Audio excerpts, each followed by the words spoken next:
Sorry po, tita. Ako po ang hindi nakatingin sa daan. Hindi ka naman nasaktan, di ba?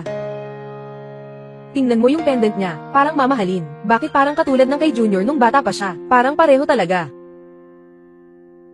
Grabe, ang galing. Kaya pala, matalino at galing sa sikat na universidad. Nagtrabaho pa talaga sa kumpanya natin bilang janitor. Tito, tita, pakiusap. Huwag niyo pong ipagsabi. Si Mark at si Ana, magka-team na ngayon. Ang gwapo niya, hindi ko na talaga kayang tapatan. Basta makita ko lang siya araw-araw, masaya na ako. Ang tanga mo talaga, bata. Tara na, pasok na tayo. Ma, balak ko na pong hingin ang kamay ni Ana ngayon. E paano yung childhood sweetheart mo na hinanap mo ng 20 taon? Hayaan mo na, tapos na yon.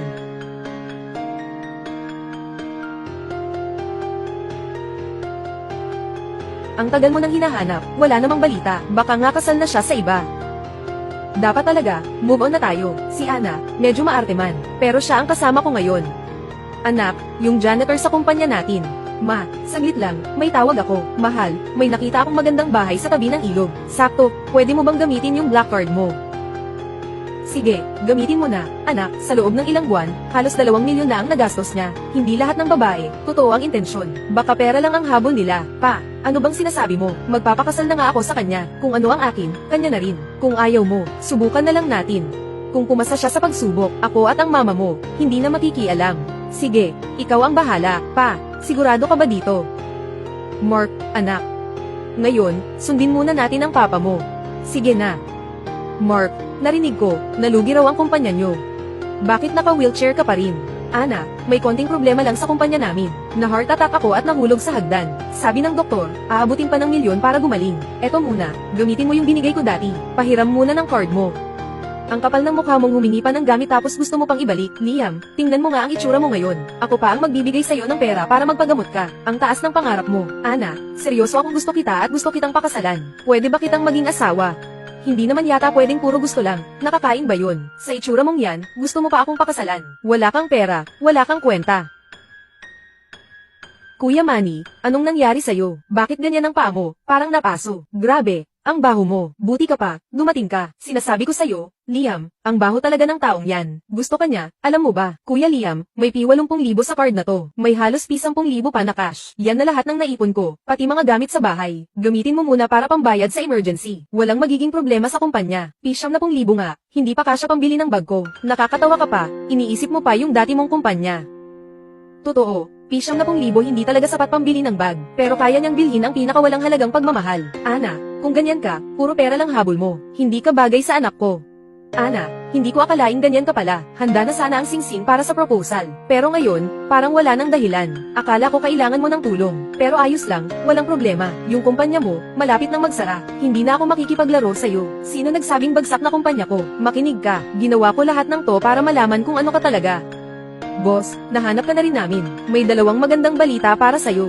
Sige, ano yun? Mia, anong balita? Boss, una sa lahat, tapos na ang problema. Na-transfer na ang 30 million sa kumpanya. Alam ko na yan. Tama, Mia, may isa pa akong gustong itanong. Kumusta na ang ginawa mo? Boss, yung project na ikaw mismo ang nag-asikaso. Okay na rin. Ito na yun. Galing mismo sa factory natin. Multi-function na oxygen bubble cleaner. Ngayon, pasado na lahat ng patent tests. Pwede na nating ilabas sa market kahit kailan. Ayos na ayos. Grabe, halos kalahating taon ko itong pinagpag-year-end. Araw-araw na namin ginagamit to sa bahay. Dati, ang hirap linisin ng mga sunog na kaldero sa kusina, yung makapal na mantika sa exhaust fan, pati na rin yung matitigas na dumi sa kalan.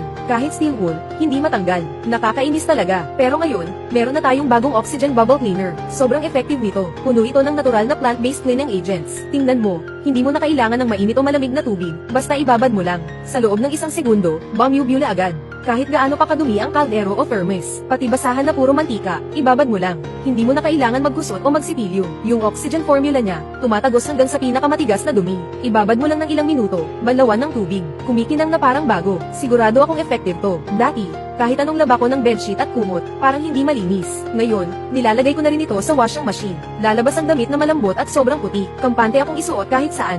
Boss, ang galing ng product na to. Sa market ngayon, yung ibang katulad nito, umaabot ng ilang daang piso. Magkano ba dapat ang presyo natin? Nung ginawa ko tong product na to, gusto ko lang na kayang bilhin ng lahat. Makinig kayo. Sa supermarket, standard price namin ay P199 kada box. Pero ngayon, bilang pasasalamat sa lahat ng sumusuporta, sa mga followers at pamilya, dito sa live ko. O pwede ring i-click ang profile pic ko. Pumunta lang sa main page ng shop, hindi na P199 o P97.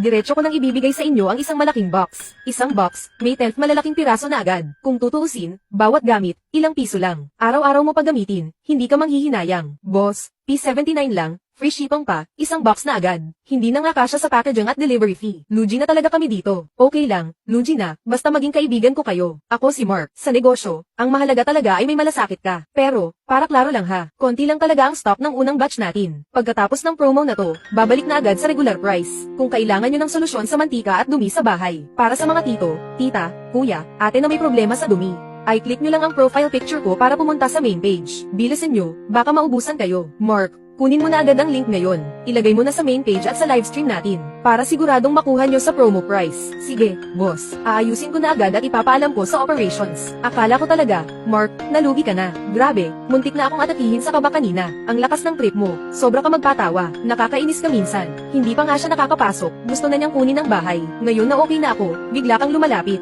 Sana naman, magpakatotoo ka. Wala na tayong koneksyon. Tapos na tayo. Mia, hindi ko pa rin maintindihan. Sa opisina, halos hindi naman tayo nagkakausap. Wala pa nga tayong palitan ng salita. Bakit nung nagkaproblema sa kumpanya, handa kang ibigay lahat ng naipon mo? Pati yung perang pinagpagliran mo, binigay mo sa akin. Mia, bakit tahimik ka lang dyan? Anak, huwag ka nang mag-isip. Sasabihin ko na sa'yo ang totoo. Tama ka. Siya nga ang matagal mo nang hinahanap. 20 taon mo na siyang hinahanap. Mia, ano ba? Mia. Paano siya naging si Mia? Mia, ikaw ba talaga yan? 20 taon kitang hinanap. Nilaybot ko na halos buong bansa. Nasa harap lang pala kita. Nagtatrabaho bilang tagalinis. Bakit ayaw mo akong kilalanin? Kung hindi dahil sa test na to ngayon, plano mo ba talagang iwasan ako habang buhay? Papanoorin mo na lang ba akong mapunta sa iba? Habang ikaw, maglilinis ka na lang ba habang buhay? Oo, Mark. Ako si Mia.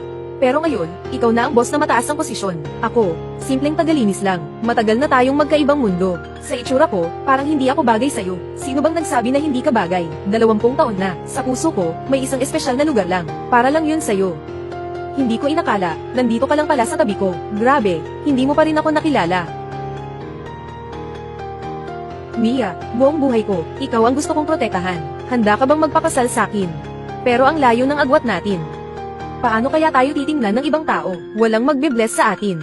Sino bang nagsabi? Para sa akin, kayo ang perfect match. Kayo ang bagay na bagay. Mia, huwag mong pakinggan ang mga chismis. Naniniwala ako, lahat ng mabubuting pamilya na nanonood ngayon, magbe-bless sila sa inyo.